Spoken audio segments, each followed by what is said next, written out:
Hello, welcome back to Difference Amplifier op-amp circuits. We have this guy on the board, and what you're going to find is that once you can kind of get through the derivation and understand where everything comes from, a lot of these problems become very cookie cutter because pretty much you identify, first of all, do you have a difference amplifier, and secondly, how do you apply the equations? So here we have a difference amplifier. It's very, very textbook because we have a source driven through a resistor with a feedback resistance, the output voltage. We have another source driven through a different resistor network here, and it matches the exact configuration that we just derived. We even labeled it for you, A, B, C, and D. Now, in real life, you don't have to have these labeled. You just call this 24, 75, 130, 120. I'm just kind of guiding you by the hand since it's our first one. But effectively, what you're going to do is, first of all, we're going to calculate what is the output voltage. For that, we're going to use the gain equations that we've talked about.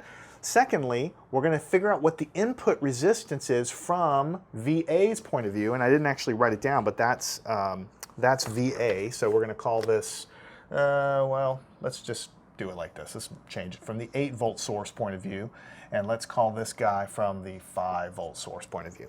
All right, instead of calling them VA and VB. But anyway, what we're going to do is calculate the output voltage using what we have. Now we have everything. We have the full-blown gain equation. We can certainly plug everything in there and get the answer. We can do that. But before we go through all that trouble, let's just check and see if that constraint is met.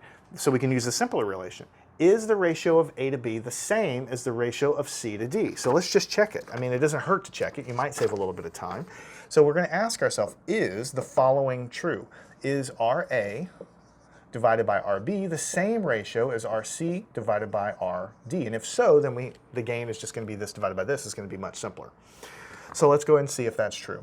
RA, now we have kiloohms, kiloohms, kiloohms, kiloohms. Usually I write the full-blown scientific notation, but since we're just doing fractions, since you know you're dealing with kiloohms everywhere, you can just write it as 24 divided by 75 and ask ourselves, is this equal to 130 divided by 120?